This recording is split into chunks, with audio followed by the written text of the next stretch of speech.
செல்வங்களே, நீங்கள் அனைவரும் நலமோடு இருக்கிறீர்கள் என்று நம்புகிறேன்.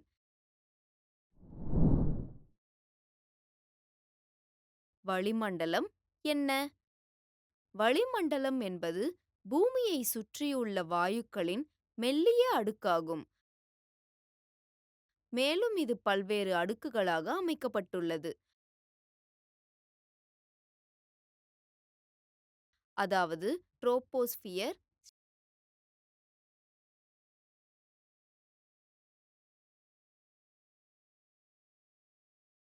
ஸ்ட்ராட்டோஸ்பியர்,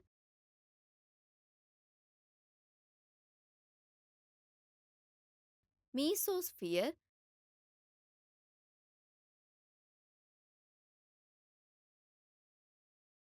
தெர்மோஸ்பியர்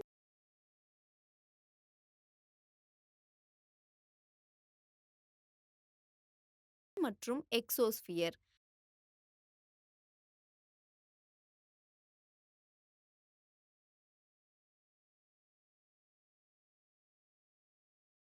நம்மை சுற்றியுள்ள காற்று வாயு மூலக்கூறுகளால் ஆனது.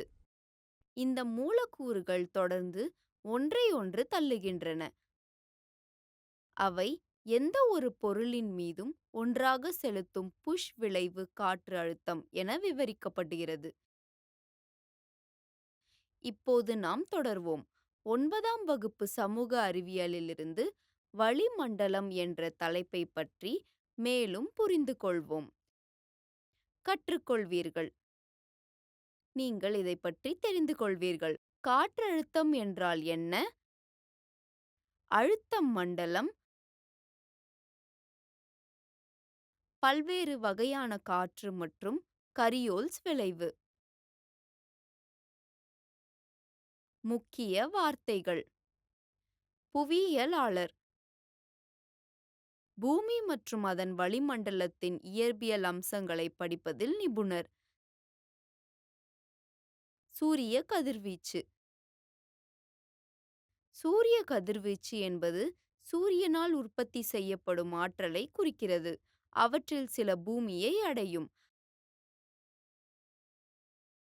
ITCZ வடகிழக்கு வர்த்தக காற்றும் தென்கிழக்கு வர்த்தக காற்றும் சங்கமிக்கும் குறைந்த அழுத்த பகுதியானது. வெப்பமண்டல குவிப்பு மண்டலம் அல்லது ITCZ என அழைக்கப்படுகிறது.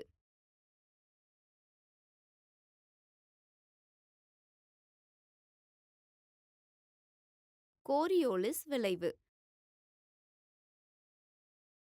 வானிலை மற்றும் கடல் நீரோட்டங்களில் பூமியின் சுழற்சியின் விளைவு.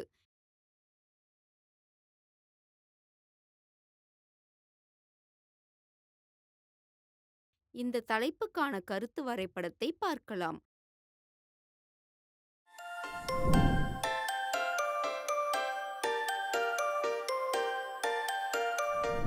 அதிக மூலக்கூறுகள் இருந்தால் காற்றின் அழுத்தம் அதிகரிக்கிறது. இது பொதுவாக பூமியின் மேற்பரப்பில் நடக்கும்.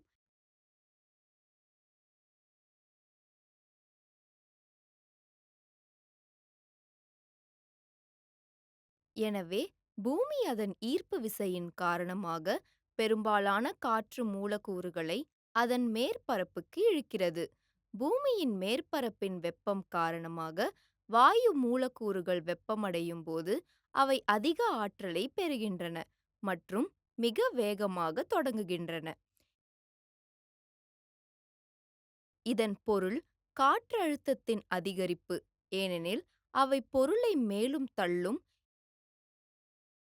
இருப்பினும் ஆற்றல் பெற்ற மூலக்கூறுகள் மேலும் மேலும் உயரத் தொடங்கும்.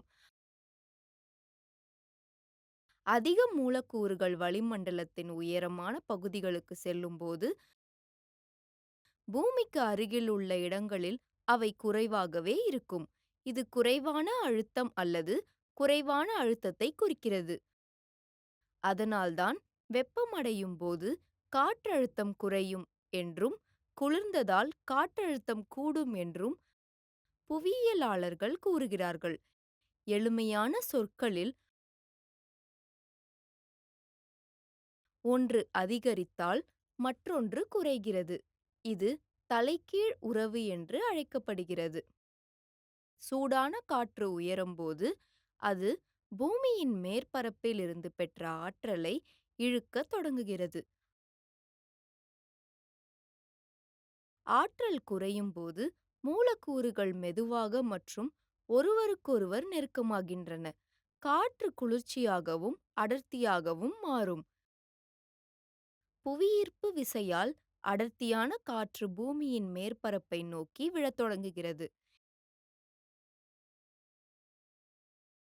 இந்த குளிர்காற்று எங்கு இறங்கினாலும் காற்றழுத்தம் அதிகமாகிறது. பூமியின் எந்த பகுதியும் வெப்பமடைந்து குறைந்த அழுத்தத்தை ஏற்படுத்தினால்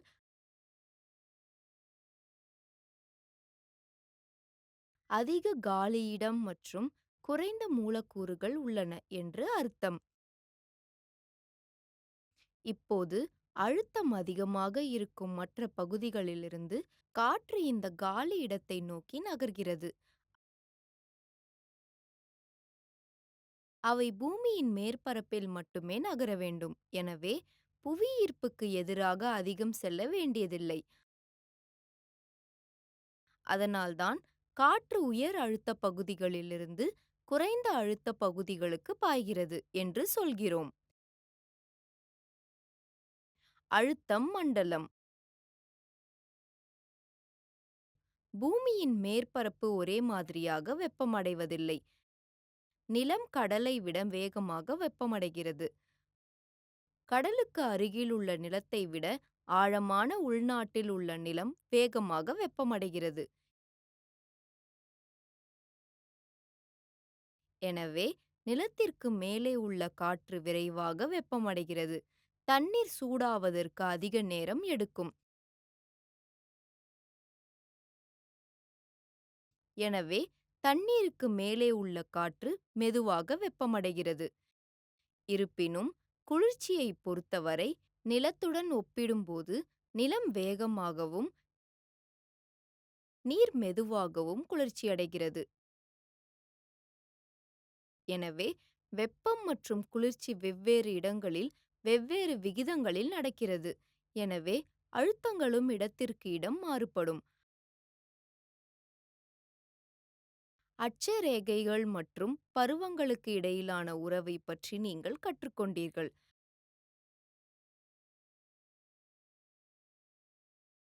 வெப்பமண்டல அட்சரேகைகள் மிக தீவிரமான சூரிய கதிர்வீச்சை பெறுகின்றன என்பதையும், மிதமான அல்லது துருவ அட்சரேகைகளை காட்டிலும் குறைவான தீவிர சூரிய கதிர்வீச்சை பெறுவதை விட வெப்பமானதாக இருப்பதையும் நீங்கள் அறிந்திருக்கிறீர்கள். எனவே வெப்பமண்டலங்கள் உலகின் மற்ற பகுதிகளை விட வெப்பமானவை. எனவே வெப்பநிலை மாறுபாட்டுடன் உலகம் முழுவதும் அழுத்த மாறுபாடு உள்ளது. நீர் உயரமான இடத்திலிருந்து தாழ்வான இடத்திற்கு நகர்வது போலவும், வெப்பமான பொருட்களிலிருந்து குளிர்ச்சியான பொருட்களுக்கு வெப்பம் நகர்வது போலவும், காற்று அதிக அழுத்தம் உள்ள பகுதிகளிலிருந்து குறைந்த அழுத்தம் உள்ள பகுதிகளுக்கு நகர்கிறது. அப்படி காற்று நகரும்போது அதை காற்று என்கிறோம். அது மெதுவான வேகத்தில் நகர்ந்து அதில் நாம் சுகமாக இருந்தால் அதை தென்றல் என்று அழைக்கிறோம்.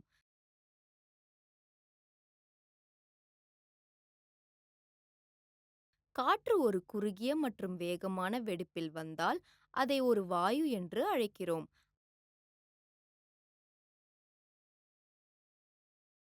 அது மிக வேகமாக நகர்ந்து பொருட்களை வீசினால் அதை புயல் என்கிறோம்.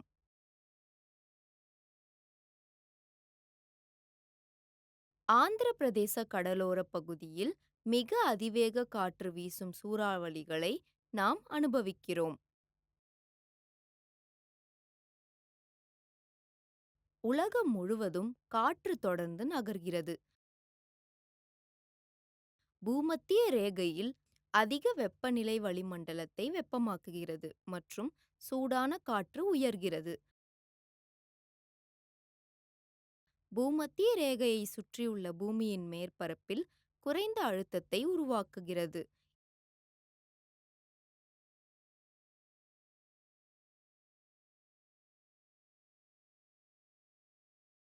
இந்த குறைந்த அழுத்த பெல்ட், அதாவது இது பூமியை சுற்றியுள்ள பெல்ட் போன்றது. பூமத்திய ரேகை குறைந்த அழுத்த பெல்ட் அல்லது இன்டர்டிராபிக்கல் கன்வர்ஜென்ஸ் மண்டலம், அதாவது ஐடிசிஇசட் என்று அழைக்கப்படுகிறது.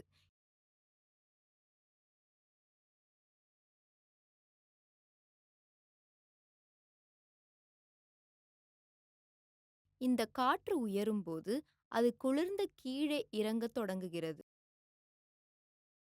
ஆனால் மேலே சென்ற பாதையிலிருந்து மீண்டும் வர முடியாது. வளிமண்டலத்தின் உயர் அடுக்குகளை அடையும் போது காற்று பூமத்திய ரேகை பகுதிகளிலிருந்து வடக்கு மற்றும் தெற்கு அரைக்கோளங்களை நோக்கி வருகிறது.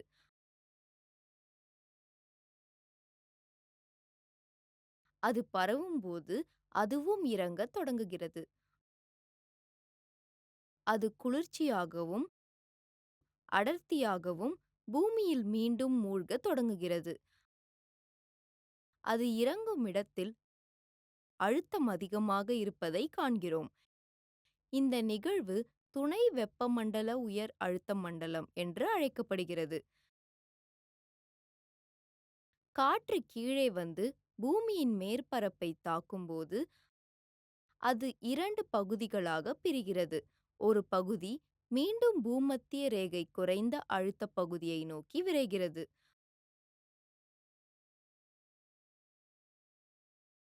அங்கு சென்றதும் மீண்டும் சூடு பிடித்து எழும்புகிறது.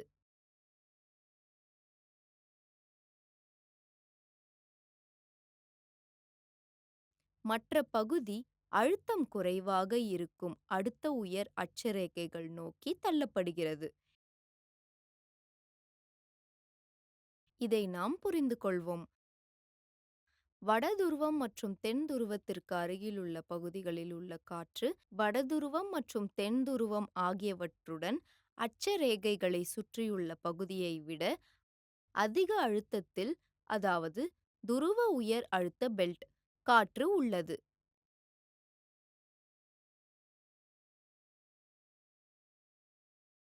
அதாவது தெற்கில் துருவ குறைந்த அழுத்த பெல்ட்.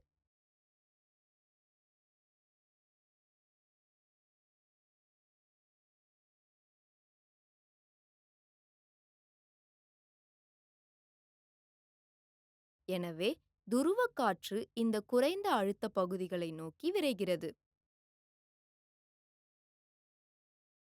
பொதுவாக காற்று வடக்கிலிருந்து தெற்கே அல்லது தெற்கிலிருந்து வடக்கே மிதமான மண்டலத்திலிருந்து வெப்ப மண்டலத்திற்கு ஒரு நேர்கோட்டில் நகரும் என்று எதிர்பார்க்கிறோம்.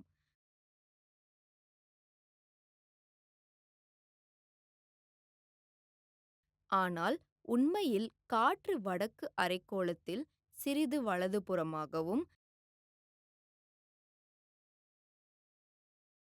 தெற்கு அரைக்கோளத்தில் இடதுபுறமாகவும் நகரும். பூமியின் சுழற்சியின் தாக்கம் அதன் சொந்த அச்சில் ஏற்படுவதே இதற்கு காரணம்.